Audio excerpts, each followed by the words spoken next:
Scripture reading. A reading from the second book of Samuel, chapters 9 and 10. Chapter 9. David asked, "Is there still anyone left of the house of Saul, to whom I may show kindness for Jonathan's sake?"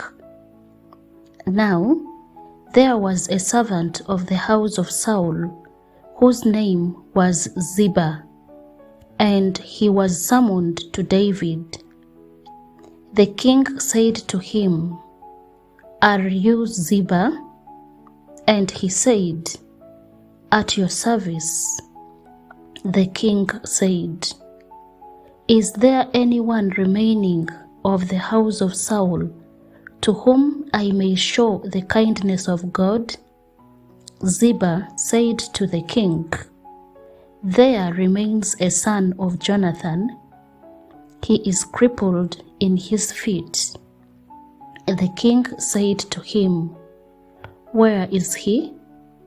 Ziba said to the king, "He is in the house of Machir, son of Ammiel, at Lo-debar." Then King David sent and brought him from the house of Machir, son of Ammiel, at Lo-debar.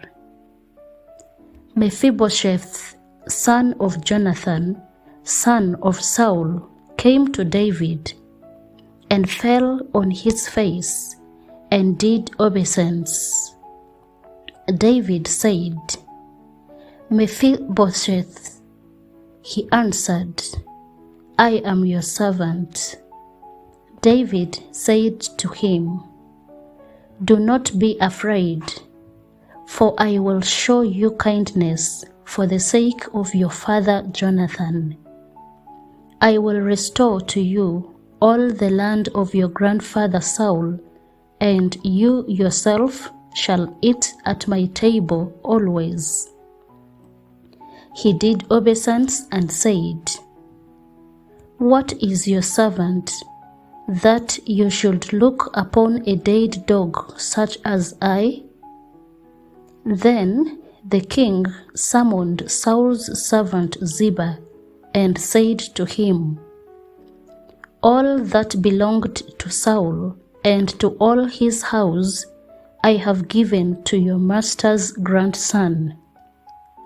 You and your sons and your servants shall till the land for him, and shall bring in the produce, so that your master's grandson may have food to eat. But your master's grandson, Mephibosheth, shall always eat at my table."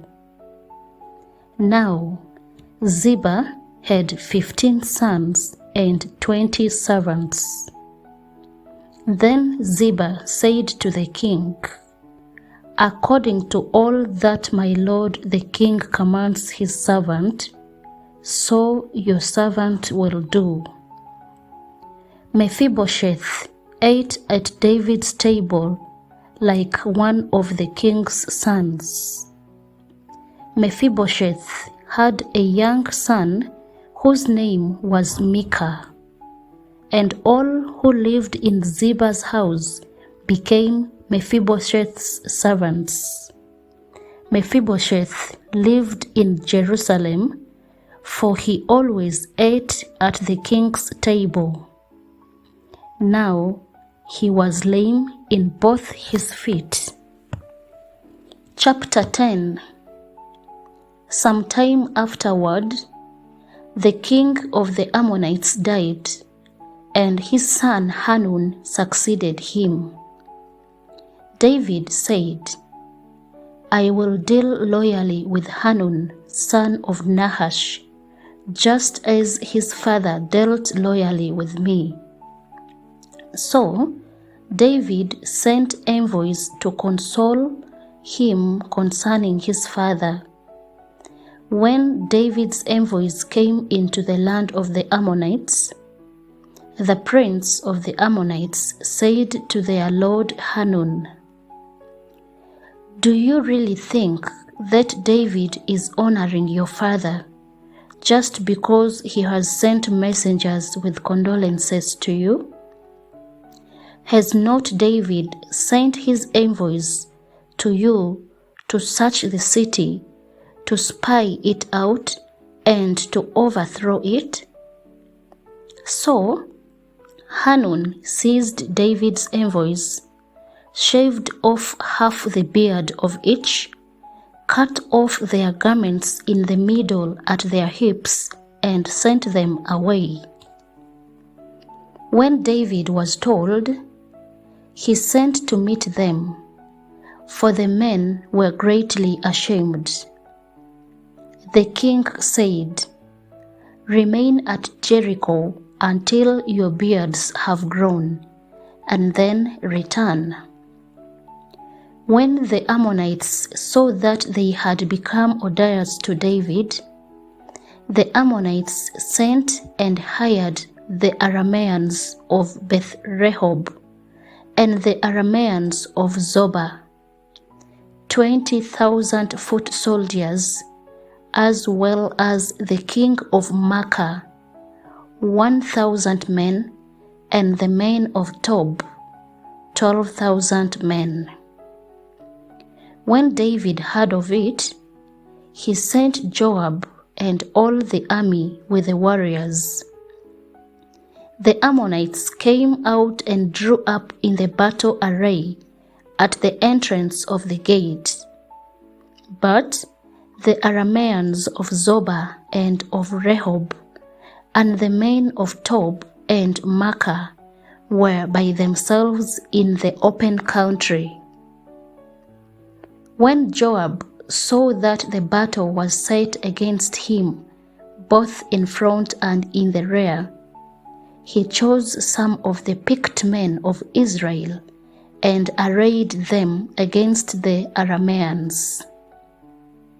The rest of his men he put in the charge of his brother Abishai, and he arrayed them against the Ammonites. He said, "If the Arameans are too strong for me, then you shall help me. But if the Ammonites are too strong for you, then I will come and help you. Be strong, and let us be courageous for the sake of our people and for the cities of our God. And may the Lord do what seems good to him." So Joab and the people who were with him moved forward into the battle against the Arameans, and they fled before him. When the Ammonites saw that the Arameans fled, they likewise fled before Abishai and entered the city. Then Joab returned from fighting against the Ammonites and came to Jerusalem. But when the Arameans saw that they had been defeated by Israel, they gathered themselves together. Hadadezer sent and brought out the Arameans who were beyond the Euphrates, and they came to Helam with Shobak, the commander of the army of Hadadezer, at their head. When it was told David, he gathered all Israel together and crossed the Jordan and came to Helam.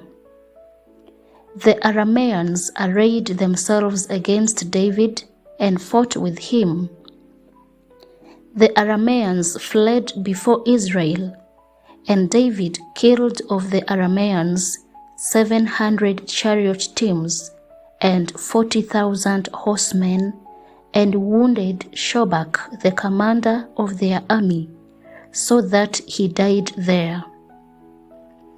When all the kings who were servants of Hadadezer saw that they had been defeated by Israel, they made peace with Israel and became subject to them. So The Arameans were afraid to help the Ammonites anymore. The word of the Lord. Thanks be to God.